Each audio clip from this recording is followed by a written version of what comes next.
What's up guys? This is Poy. Kung bago ka pa lang sa channel na to, welcome na welcome ka. At kung luma ka naman, welcome back sa'yo nila lang. Alright, so recently lang guys, in-unbox natin at nireview natin itong Huawei Y7A. Ang daming features at specification ang meron dito sa Y7A na talaga naman mag-i-stand out siya kung naghanap ka ng budget smartphone. Sa design pa lang, panalong-panalo na.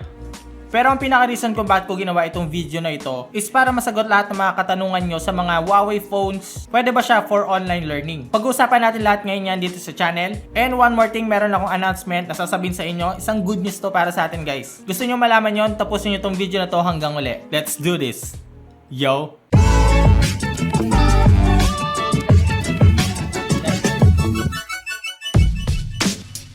So bago ko ituro sa inyo guys kung paano tayo makapag-download dito ng mga pwedeng apps na pang online learning like Google Classroom, Google Meet, Microsoft Applications, Quiper, Canva for Student, and many more. Recall ko lang sa inyo yung specification nitong Huawei Y7A. So para sa kulay guys, meron tayong tatlong pagpipilian. Itong blush gold, and then meron tayong crush green, at saka yung midnight black. Meron itong 6.67 inches screen display na meron naman resolution na 2400 pixels by 1080 pixels. Sobrang ganda na nun guys ha, lalong-lalo na kung gagamitin mo lang siya for online learning. Ang official price nitong Y7A is 8,999 pesos. Bukod sa magandang display is powered na rin ito ng high silicon Kirin 710A. So powerful na yun kung i-online class mo siya. Now, kung bibili mo naman ito for gaming is okay na okay pa din. Bukod dun guys, for the memory, meron itong 4GB of RAM and 128GB of storage. Not bad for the storage, di ba? Pwede tayong makapag-store ng mga photos, videos, presentation, mga material na ginagamit natin for online learning, documents, and more. So yung 128GB na yun guys, kayang-kaya na yun. Now, kung nabibitin ka sa 128GB of storage, expandable naman to guys hanggang 512GB.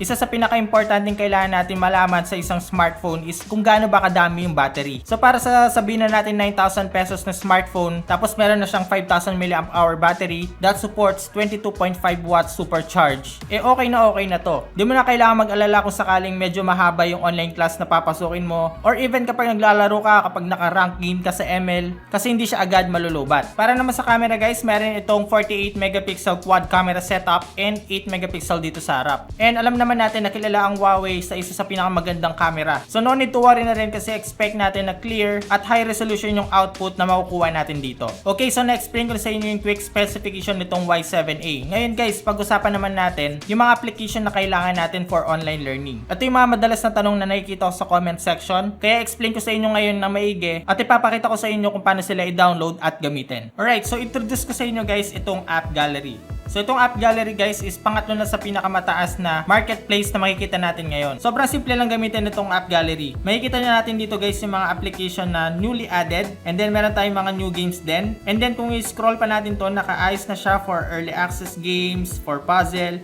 Kung ayaw naman natin siya dito guys, makikita naman natin siya dito sa navigation sa ilalim. So meron tayong featured, meron tayong categories. Dito sa categories guys, dito na lahat ng mga application na kailangan natin. For example, meron tayong kailangan na educational applications. So makikita natin dito, education. And there you go, meron tayong makikita ang Merriam-Webster Dictionary. And then for example, meron tayong mag-online shopping, meron tayong makikita na shopping dito. So dito may Shopee, Lazada, Zalora, Alibaba, Shopback, Watsons, Beauty Manila, and many more. Kung vlogger ka naman or content creator, meron tayong makikita ang photo and video.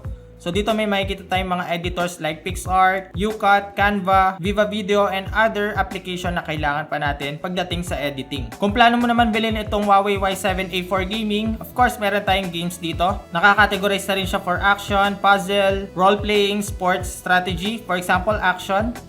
So dito guys, meron na tayong Mobile Legends, meron ng Free Fire, meron tayong Creative Destruction, Modern Combat. Try naman natin guys itong role-playing. Meron tayong makikita nga Naruto Slugfest, may Summoner's War, may Lord's Mobile, Spider Hero Crime City, and many more. Ngayon, kung meron kang hinahanap na application na hindi siya available dito sa app gallery, don't worry guys kasi meron din develop si Huawei na isang tool. So ang tawag dito is Petal Search Widget. Dito naman guys, yung mga hinahanap natin application, hahanapin ni Petal Search Widget kung saan siya available i-download. So for example, itong top local apps natin, makikita natin meron siyang TikTok, meron siyang Messenger, Instagram, and Facebook. Meron din nakapagtanong sa akin kung meron siyang Netflix. Ayan, meron siyang Netflix. Ngayon, for example, hanapin natin yung COD Mobile. So, search lang natin siya dito sa search bar. At kung makikita natin, available siya dito sa Petal Search widget. Don't worry guys, kasi yung mga source na hinahanap nitong Petal Search widget is secured and safe. So ito na nga guys, yung COD Mobile. So install lang natin siya. And that's it guys, Call of Duty installation successful. Ayan, makikita na natin dito. Okay, so para naman sa mga online learning application, umpisa natin guys sa Google Classroom. So punta tayo na App Gallery, search natin yung Google Classroom. There you go, makikita natin siya dito.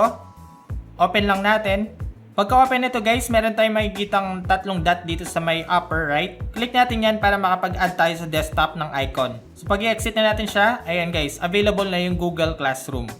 Click natin ulit and then go to Classroom. Tapos type lang natin yung email natin. And that's it guys. Nasagot ba yung katanungan mo na pwede bang gamitan ng Google Classroom yung mga Huawei phones? And definitely yes. Next application natin is yung Google Meet. So again guys, pupunta ulit tayo ng App Gallery. And then search natin yung Google Meet. And there you go. Open lang natin. Again, para makapag-add tayo ulit ng icon, click natin to and then add to desktop. So makikita natin guys, meron na tayong Google Meet. Next application guys is yung Microsoft Teams. Ayan, kung makikita natin guys, available din siya. So get and then download. At ito na siya, Microsoft Teams. Try pa tayo ng iba pang online learning na application. Okay, so available din dito guys yung Canvas Student, Canvas Teacher, and Canvas Parent. Again, same procedure siya na pagda-download ng Microsoft Teams. Available din guys yung Kuiper.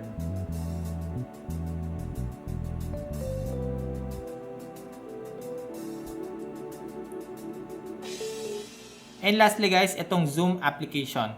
Okay, so kompleto na sila. Meron tayong Google Classroom, meron tayong Google Meet, meron tayong Microsoft Teams, meron tayong Canvas Student, Kuiper, and lastly yung Zoom. Kung makikita nyo naman, tinuruan ko din kayo kung paano sila i-download at pinakita ko rin sa inyo guys na nag-open sila at gumagana sila dito sa Y7A. O diba, sobrang dali lang makapag-download ng mga online learning applications using App Gallery and Petal Search widget. Now, proceed na tayo sa announcement na sinasabi ko kanina. So, meron tayong existing promo ngayon ni Huawei which is yung double prices just for you. So, para makapag-enter tayo sa promo na to, nakikita nyo ba yung QR code dyan? Scan nyo yan at kung hindi nyo naman siya ma-scan, mag-iwan na lang ako ng link dyan sa description box. So, kapag napasok na natin yung website na yan, kailangan natin i-download yung Free Fire at meron kang one chance to play the lucky draw. So, yung mga pwede natin mapanalunan dito is number 1 is Huawei P40 Pro. Tapos meron tayong Nova 7 SE, Huawei Watch GT2. Pwede ka manalo ng Globe E-Load vouchers at 5,000 na Huawei points. Pangalawa is pwede ka makapag-redeem ng 50 pesos gift pack. All you have to do is click mo yung click now na button. So ano pang hinihintay mo? Scan mo na yung QR code or click mo na yung link dyan sa description box. Malay mo, ikaw lang manalo ng Huawei P40 Pro.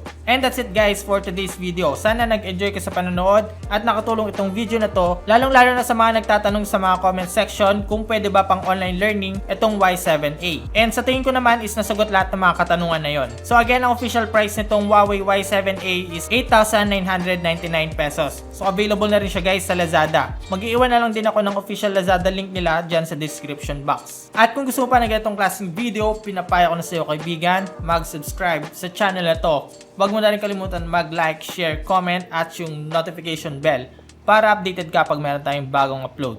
Again, this is Poy, unboxing anything just for you. Hanggang sa muli nating pagkikita. Nice!